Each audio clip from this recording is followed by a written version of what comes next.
Magandang araw! Sama-sama tayong matuto sa Teacher Sal Learning Resource Channel. Revised K-12 Curriculum, Filipino 3, Quarter 2, Week 1. Para sa unang araw, ang ating paksa ay elemento ng kwentong pambata o pagkasusunod-sunod ng mga pangyayari. Magandang araw mga bata! Nitong nakaraang linggo ay ating tinalakay ang mga pananda sa tekstong may hudyat ng pagkasusunod-sunod. Bago iyan, dahil ngayon ay panahon ng bagyo, ano-ano ang mga bagay-bagay na dapat nating ihanda bago ang kalamidad? Gamitin ang mga pananda bilang hudyat ng pagkasusunod-sunod.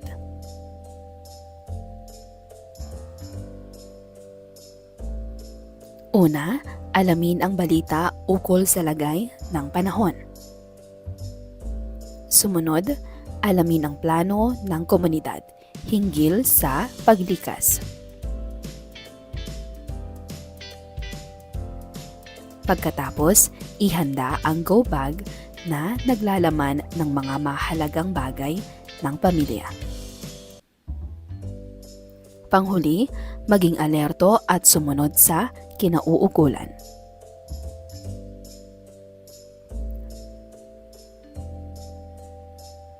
Magaling mga bata, tandaan na ang pagsunod sa tamang hakbang ay makaiiwas sa kapahamakan. Tayo ay maglalaro ng dugtungan. Ito ay tungkol sa inyong iniidolo. May kahon na iikot at kung matapat ay bubunot siya ng kategorya. Maaaring ito ay bayani, atleta, pinuno o kahit sino. Sasabihin kung bakit mo siya iniidolo.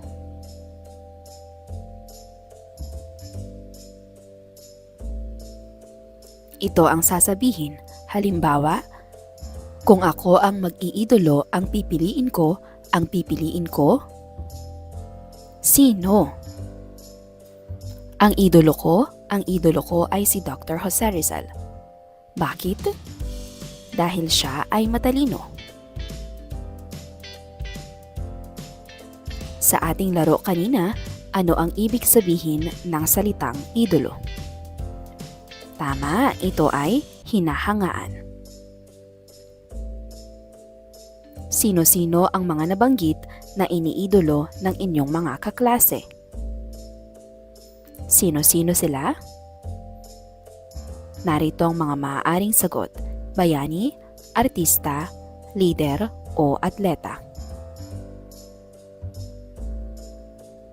Bakit sila hinahangaan o iniidolo?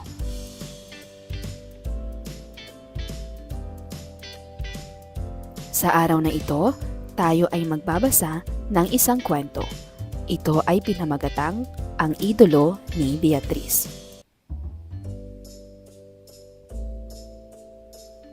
Para lalong maintindihan ang kwento, ating aalamin ang kahulugan ng mga salita na hango sa kwento. Basahin ang mga pangungusap. Ibigay ang kahulugan ng mga salitang nasa lungguhitan. May tungkulin ang bawat opisyal ng klase. Pananagutan, karapatan o trabaho. Tama, ang ibig sabihin ng tungkulin ay pananagutan.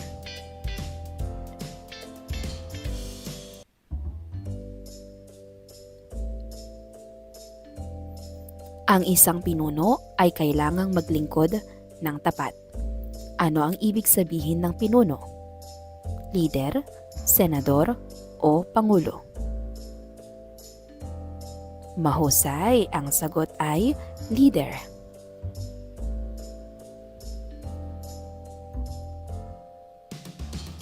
Isang anunsyo ang sinabi ng guro bago matapos ang klase.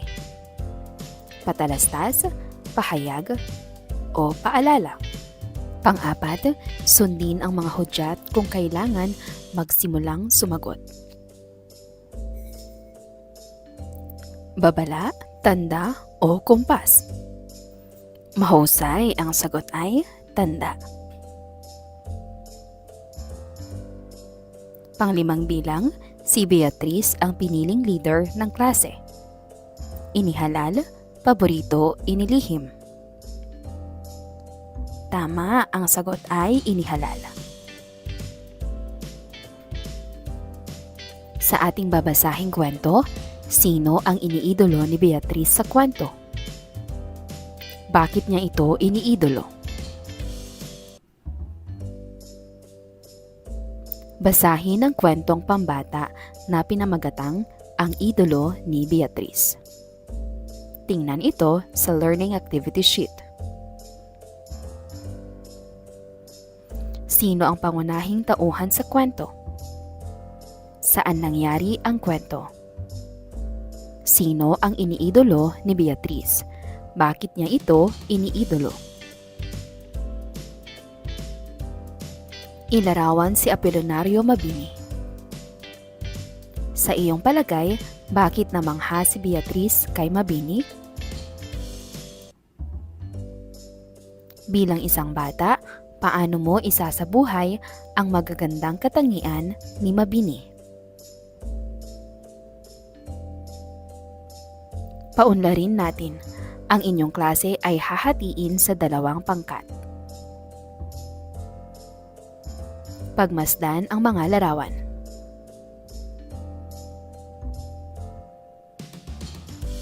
Unang pangkat, pagsusunod-sunod ng mga mahalagang pangyayari.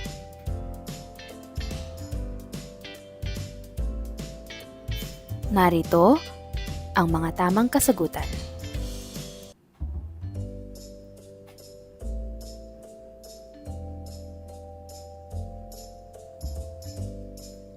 Ikalawang pangkat, elemento ng kwento. Tukuyin ang mga elemento ng kwento. Tauhan, tagpuan, pangyayari, simula, gitna, at wakas.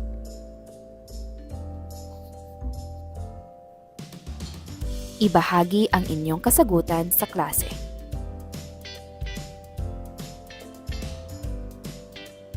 Alamin natin. Ang isang kwento ay binubuo ng iba't ibang elemento na nagtutulungan upang makalikha ng isang makahulugang karanasan para sa mambabasa.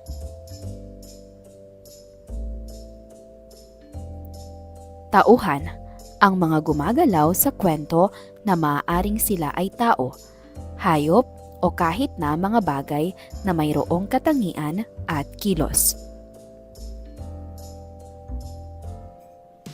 Tagpuan. Ito ay ang lugar, panahon at kapaligiran kung saan nagaganap ang kwento. Banghay o pangyayari. Ito ay ang pagkakasunod-sunod ng mga mahahalagang pangyayari sa kwento.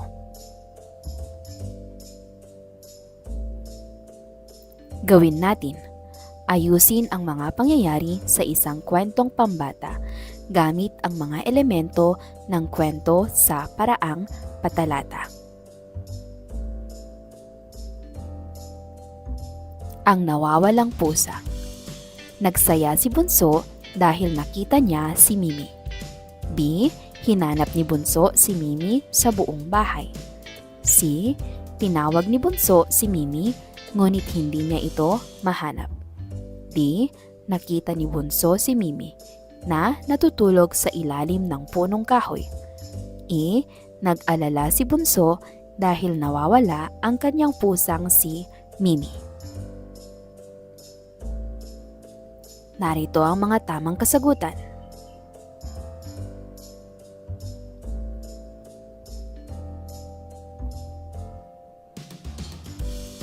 Ibuod natin. Ano-ano ang mga elemento ng kwento? Isabuhay natin. Kung kayo ay mahahalal bilang pinuno ng ating bansa, paano mo mapagsisilbihan ang ating bayan?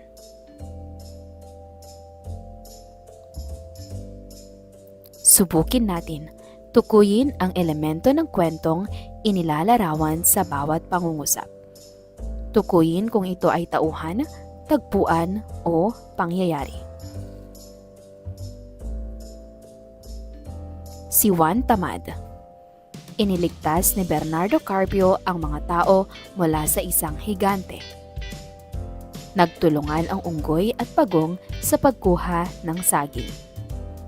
Sa isang malayong nayon, nakatira ang mag-inang Aling Rosa at Pina.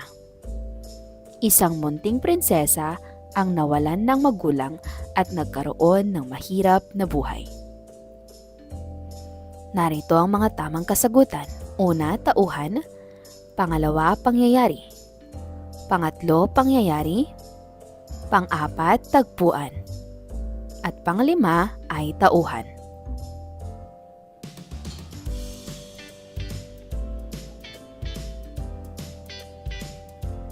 Para sa inyong taktang aralin, magtala ng 5 salita na madalas gamitin patungkol sa sarili at bansa. Gamitin ito sa pangungusap. Para sa ikalawang araw, mga salitang dinaglat o magagalang na pananalita at pagbati.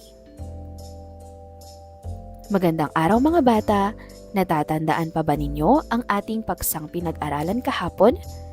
Kung ganoon, tayo ay maglalaro. Hahatiin ko kayo sa 3 pangkat at bibigyan ko kayo ng gawain. Sa bawat envelope ay naglalaman ang gawain. Iayos ang jigsaw puzzle at ididikit sa pisara at uuriin ang elemento ng kwento kung ito ay tauhan, tagpuan at pangyayari. Basahin at unawain, ang unang makakagawa ng tama ay siyang mabibigyan ng premyo. Handa na ba mga bata? Bago tayo magsimula, ano-ano ang mga dapat tandaan sa pagsisimula ng isang gawain?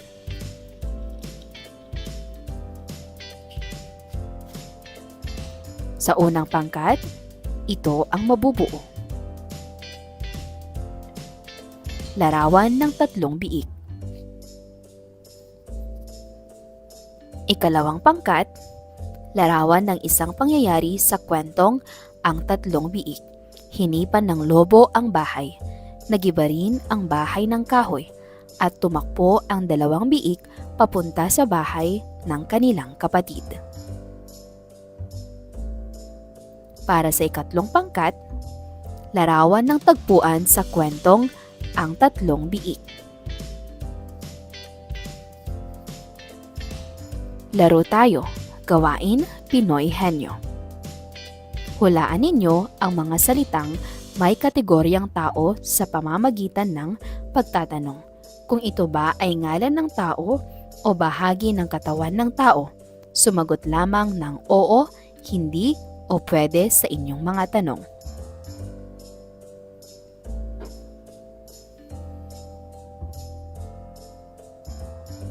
Narito ang mga salitang huhulaan: doktor, attorney, engineer, ginang, ginoo. Basahin ng wasto ang mga salita: doktor, attorney, engineer, ginang, ginoo. Magbigay ng mga pangungusap gamit ang mga salitang nabanggit.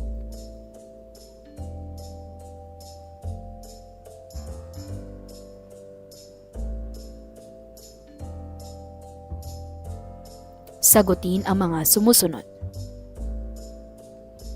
Ako ay may suot na puting damit. Ako ay kadalasang makikita sa ospital. Gumagamot ako ng may sakit. Sino ako? Mahusay, ang sagot ay doktor. Ako ay makikita sa bulwagan ng katarungan. Aking ipinagtatanggol ang mga naaapi. Sino ako? Tama! Attorney ang tamang sagot. Pangatlong bilang, Kilala ako bilang nagdidisenyo ng mga tulay at gusali. Laging nakamasid sa mga ipinapatayong estruktura. Sino ako? Tama, engineer ang tamang sagot. Isang magalang na pantawag sa aming mga babae bilang may asawa. Sino ako? Tama, ang tawag sa kanya ay ginang. Panglima, ako ay tumutukoy sa isang lalaking may mataas na katayuan sa lipunan. Ako rin ay ginagamit bilang pagbibigay respeto sa aming mga guro, leader o matatanda. Ako ay katapat ng termino ng ginang. Sino ako?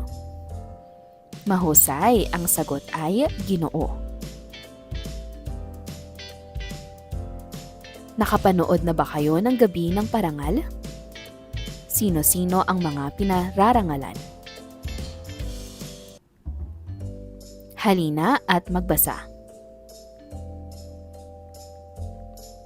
Si Kagalang-galang Juan de la Cruz ang Pangulo ng Pamantasan ng Lungsod Lawag, ang pangunahing tagapagsalita sa gawat parangal ng mga natatanging kawani ng gobyerno. Ginanap ito sa auditorium ng Barangay San Mateo. Ang mga pinarangalan ay sina Ginang Maria Santos, isang guro sa elementarya, Dr. John Remillo, isang veterinaryo, Binibining Jovi Mendoza, isang tagalinis sa parke, Engineer Robert Tomas, isang inhinyero, at si Attorney Elmer Perez, isang abogado. Lalong naging makulay ang gabi ng parangal nang dumating sina Gobernador Ebdane Jr. at Congressman Nanay Bing Maniquez upang maghandog ng gantimpalang salapi. Sino ang naging pangunahing tagapagsalita sa gawat parangal ng mga natatanging kawani ng gobyerno? Mahusay, si Kagalang-galang Juan de la Cruz, Pangulo ng Pamantasan ng Lungsod Lawag. Sino-sino ang binigyan ng parangal? Tama, sina Ginang Maria Santos, Dr. John Remillo, Binibining Jovi Mendoza, Engineer Robert Tomas, at Attorney Elmer Perez. Sino-sino ang naghandog ng gantimpalang salapi para sa mga pinarangalan? Tama, sina Gobernador Ebdane Jr. at Congressman Nanay Bing Maniquez. Gusto mo rin bang mapabilang sa nabigyan ng parangal? Ano ang iyong gagawin? Narito ang maaaring maging kasagutan. Oo, gusto ko rin. Magtatrabaho ako ng masipag at magiging tapat sa aking tungkulin. Ano-ano ang salitang ginamit sa talata na tumutukoy sa ngalan ng tao? Basahin ang mga pantawag sa tao na ginamit sa teksto. Ginang Maria Santos, Dr. John Remillo, Binibining Jovi Mendoza, Engineer Robert Tomas, Attorney Elmer Perez, Gobernador Ebdane Jr., Congressman Nanay Bing Maniquez.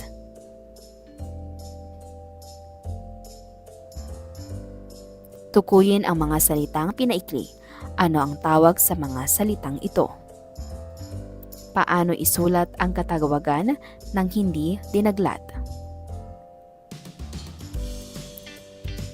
Ginang, ginang. TR, tuldok, doktor. BB, tuldok, binibini. ENGR, tuldok, engineer. ATTY, attorney. GOP, gobernador. CONG, congressman. Sa langguhitan ang mga katawagang ngalan ng tao sa bawat pangungusap at ibigay ang salitang tinaglat nito. Nagpasalamat si Ginang Santos kay Dr. Ramirez dahil sa agarang pag-asikaso sa kanila. Si Ginoong Sampilo ang aming prinsipal.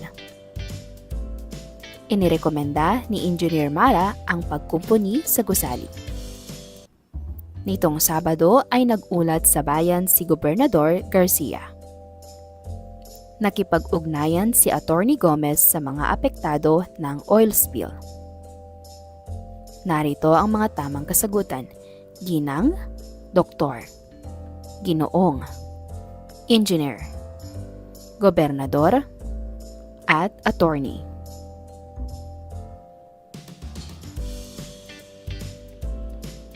Ang pagdadaglat ay ang pagpapaikli ng isang salita sa pamamagitan ng paggamit lamang ng mga piling letra nito, kadalasan ang mga unang letra nito.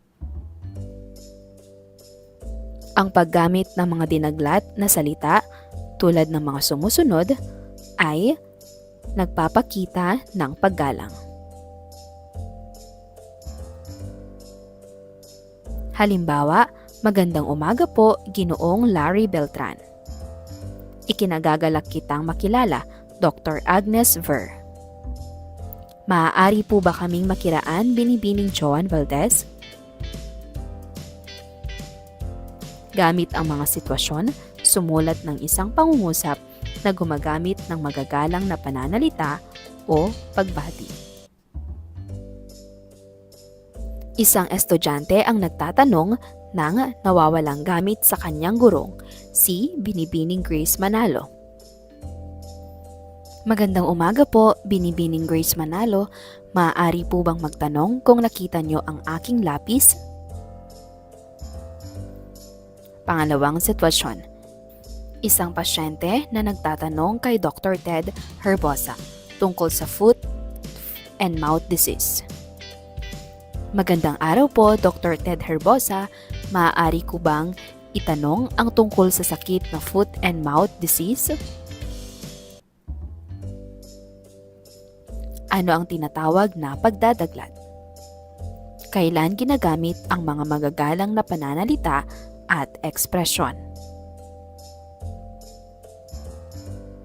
Paano nyo na ipapakita ang paggalang sa mga mahalagang tao sa ating komunidad tulad ni na kapitan, gobernador, at iba pa?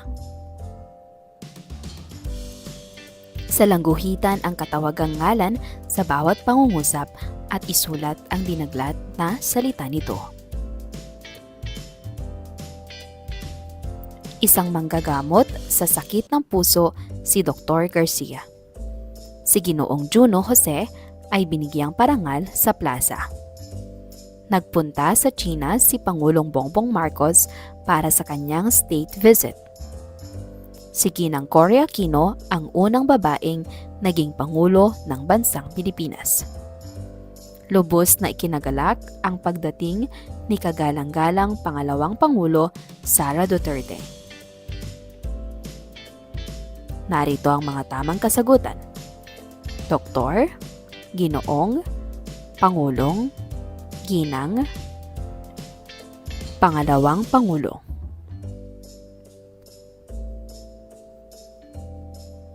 Para sa inyong takdang aralin, magtala ng 5 salitang dinaglat sa inyong kwaderno at gamitin sa pangungusap. Para sa ikatlong araw, ang ating paksa ay pagtukoy sa damdamin ng mga tauhan sa kwento. Magandang araw mga bata! Ngayon ay ating babalikan ang mga kwentong pambata. Ating kilalanin ang pamagat ng kwento at ang mga pangunahing tauhan nito. Pagmasdan ang larawan. Ikalawang larawan. Ikatlong larawan.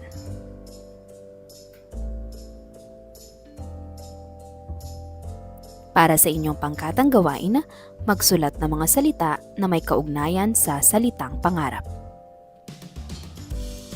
Isulat ito sa graphic organizer. Narito ang graphic organizer na gagamitin. Isulat sa gitna ang salitang pangarap. Narito ang mga maaaring maging kasagutan: tagumpay, sipag, tiyaga, pag-asa, edukasyon, at kinabukasan.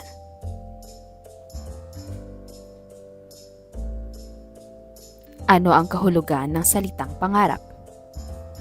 Ano-ano ang mga salitang isinulat ninyo na may kaugnayan sa pangarap na magkakapareho sa lahat ng pangkat? Ano ang pangarap ninyo paglaki? Basahin ang inyong mga isinulat sa graphic organizer. Ibigay ang kahulugan ng mga salita. Hanapin sa loob ng kahon ang salitang inilalarawan sa bawat bilang. Pangarap, tagumpay, inimbitahan, magsikap, magtiwala. Ito ay tumutukoy sa isang mithiin o layunin sa buhay. Isang paanyaya upang makilahok sa isang okasyon, gawain o pagtitipon. Ito ay ang paniniwala sa kakayahan o katapatan ng isang tao. Narito ang mga tamang sagot. Unang bilang, pangarap. Pangalawa, inimbitahan. Pangatlo, magtiwala. Pang-apat, ito ay tumutukoy sa pagkamit ng isang mithiin o hangarin sa buhay. Pang-lima, ito ay nagpapahiwatig ng pagsusumikap at determinasyon. Tama, ang pang-apat na bilang ay tagumpay at pang-lima ay magsikap. Ano ang pangarap ni Joel? Paano niya ito nakamit? Kwento, si Miguel ang batang may pangarap.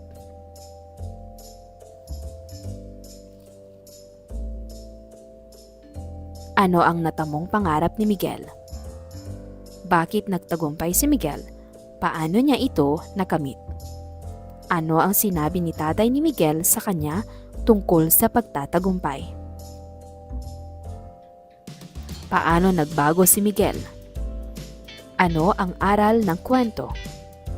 Ano ang gagawin mo para matamo mo rin ang inyong pangarap? Puna ng chart.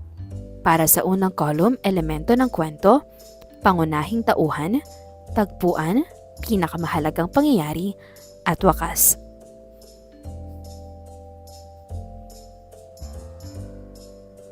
Tukuyin ang damdamin ng mga tauhan sa mga pangyayari. Ang pagtukoy sa damdamin ng tauhan ay isang mahalagang aspeto ng pag-unawa at pagpapahalaga sa isang kwento. Ito ay higit na makatutulong sa pag-unawa sa tema at mensahe ng kwento. Halimbawa, lubha akong nalulungkot sa pagkawala ng aking alagang pusa. Malinaw na ang kanyang damdamin ay puno ng kalungkutan. Siya ay napasigaw ng malakas nang makita niya ang patay na alaga. Ipinapahiwatig na siya ay galit. Tukuyin ang damdamin ng tauhan na ipinahahayag sa bawat pangungusap. Si Miguel ay isang matalino at mabait na bata, ngunit hindi siya nagtataas ng kamay sa klase. Tama, siya ay mahiyain. Ikinento ni Dr. Santos kay Miguel kung paano natupad ang pangarap niyang maging manggagamot. Tama, nagbibigay ng inspirasyon.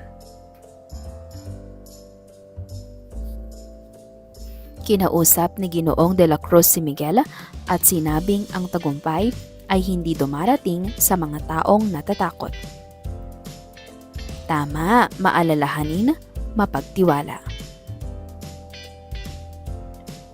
Natupad ni Miguel ang kanyang pangarap na maging isang doktor. Mahusay, masaya. Naglakas loob na si Miguel na magsalita sa klase at sumagot sa mga tanong ng kanyang guro. Katatagan ng loob, matapang o may tiwala sa sarili. Ano-ano ang bagay na dapat tandaan sa pagtukoy ng damdamin ng mga tauhan sa kwento? Gamit ang sumusunod na salita, sumulat ng isang talata. Magsikap, tumulong, pangarap, pakikiisa, magtagumpay, magpursigi. Tukuyin ng damdamin ng mga tauhan sa kanilang pahayag. Noong bata pa ako, mahiyain din ako. Tulad ninyo, ngunit natutuhan kong harapin ang aking takot at magsikap sa pag-aaral. Gusto ko ring makatulong sa iba, ngunit paano kung hindi ako magtagumpay? Kailangang magpursige at magtiwala sa sarili. Tama ka, Miguel, napakagaling ang inyong sagot. Miguel, ang mga batang tulad mo ang magiging pag-asa ng ating bansa. Narito ang damdamin ng mga tauhan. Una, pagpapayo at pagbibigay ng lakas ng loob. Pangalawa, pag-aalinlangan o pagkabahala.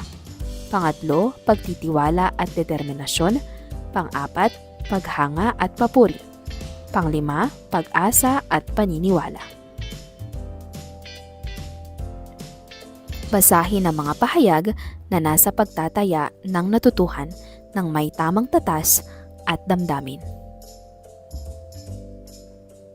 Para sa ika-4 na araw, pangasalitang dinaglat o magagalang na pananalita at pagbati. Magandang araw mga bata! Balikan natin ang ating tinalakay kahapon sa pamamagitan ng pagtukoy ng damdamin ng tauhan sa kwentong binasa. Si Haring Araw ay kilala sa pagiging mapagmataas at makapangyarihan.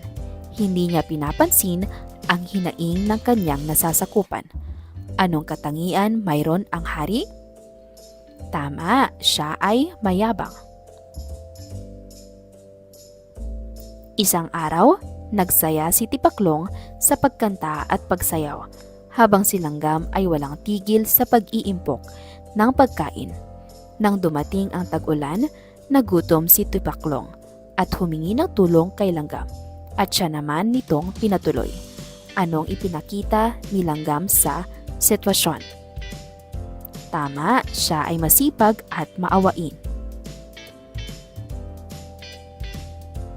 Isang hari ang nagbigay ng buto sa magsasaka. Itinanim niya ito at pinagyaman hanggang sa namunga ng isang pagkatamis-tamis na mangga. Anong katangian ang ipinakita ng magsasaka? Mahusay, ang magsasaka ay masipag at matyagain. Awitin natin ito. Magagalang na pagbati. Narito ang YouTube link.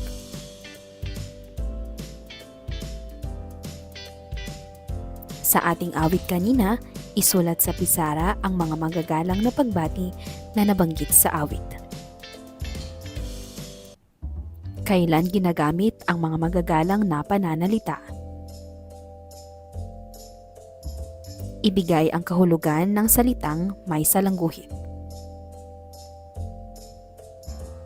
Si Dr. Ted Herbosa ang kalihim ng Department of Health. Ang kagalang-galang na Pangulong Bongbong Marcos ay bumisita sa mga apektado ng sunog sa Maynila. Si Kapitan Tiago ay ang ama ni Maria Clara. Si Binibining Elsie Santos ay nagawaran ng parangal bilang bayaning guro. Si Ginoong Kim Atienza ay mapapanood sa TikTok clock ng GMA7. Ano kaya ang ginawa ni Miguel upang mapaglabanan ang pagiging mahiyain? Pagbabasa ng Pangkatan. Isang pangkat para sa isang talata, gayon din ang mga sumusunod na talata. Kwento si Miguel, ang batang may pangarap. Sino-sino ang tauhan sa kwento? Ilarawan ang katangian ng mga sumusunod na tauhan. Miguel, Dr. Santos. Ginoong de la Cruz. Kapitan Ramirez. Kagalang-galang Alcalde Mendoza. Sino ang nagbigay ng inspirasyon kay Miguel upang ipagpatuloy niya ang kanyang pangarap? Ano ang ipinayo ni Ginoong de la Cruz sa kanyang anak na si Miguel? Kung ikaw si Miguel, paano mo haharapin ang pagiging mahiyain? Basahin ang mga sumusunod na katawagang ngalan na hango sa teksto. Dr. Santos, Ginoong de la Cruz, Binibining Cruz, Kagalang-galang Alcalde Mendoza, Kapitan Ramirez. Tukuyin ang mga salitang pinaikli. Ano ang tawag sa mga salitang ito? Doktor, Ginoo, Binibining, Kagalang-galang. Kapitan.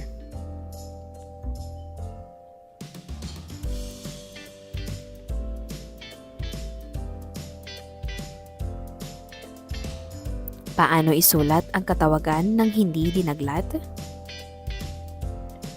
Ano-ano ang magagalang na pananalita ang maaari nating gamitin kapag kausap o kaharap ang mga sumusunod? Dr. Santos, Ginoong de la Cruz, Binibining Cruz, Kagalang-galang Alcalde Mendoza, Kapitan Ramirez.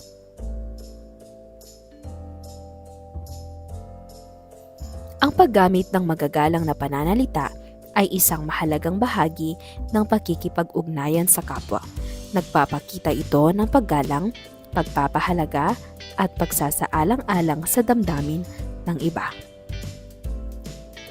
Isa rin sa paraan ng pagpapakita ng paggalang ay ang paggamit ng mga magagalang na katawagan tulad ng Ginoo, Ginang, Doktor, Kapitan at iba pa. Halimbawa, magandang araw po, Ginang Medyos. Ipagpaumahinhin po ninyo, Kapitan Season, at hindi ako nakarating sa inyong state of the barangay address.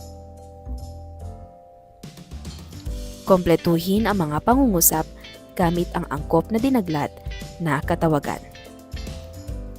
Patlang Santos, maraming salamat po sa paggamot sa aking anak. Mahusay, ang tamang sagot ay DR o Doktor.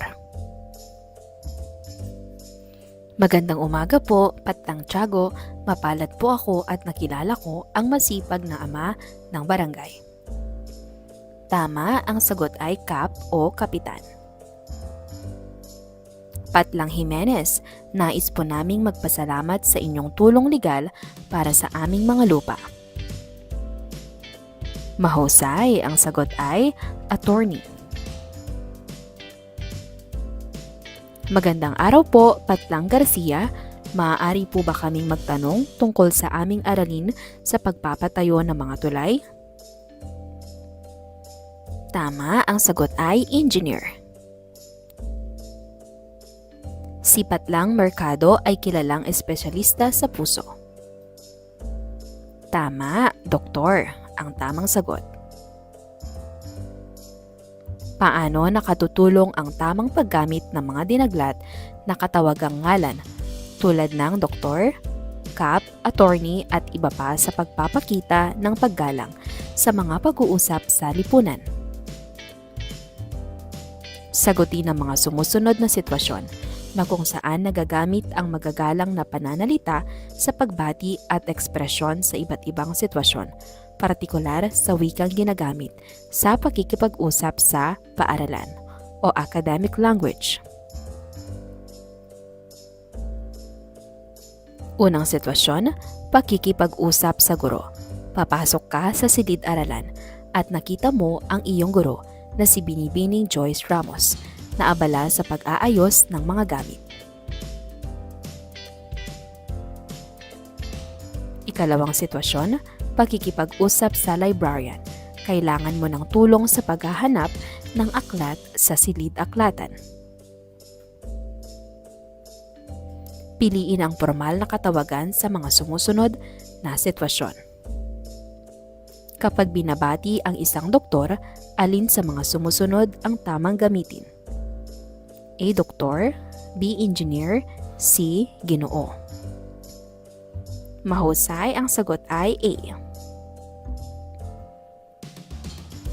Anong formal na katawagan ang gagamitin mo kapag babatiin ang isang abogado?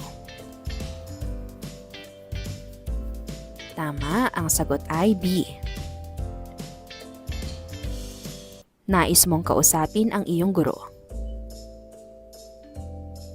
Mahusay, ang sagot ay B. Ikaw ay tatanggap ng scholar sa ama ng probinsya. Tama, ang sagot ay C. Babatiin mo ng maligayang kaarawan ang asawa ng iyong guro. Tama, ito ay C. Puna ng patlang ng tamang dinaglat na katawagan batay sa pahiwatig ng pangungusap. Una, Ginang Reyes, nais po naming kayong imbitahan sa aming pagtitipon. Si Patlang Dr. Lopez ay magbibigay ng lecture tungkol sa kalusugan. Si Patlang Kapitan Mendoza ay abala sa kanyang programang pangkabataan. Si Patlang Engineer Cruz ang nagplano ng aming tulay. Narito ang mga tamang kasagutan.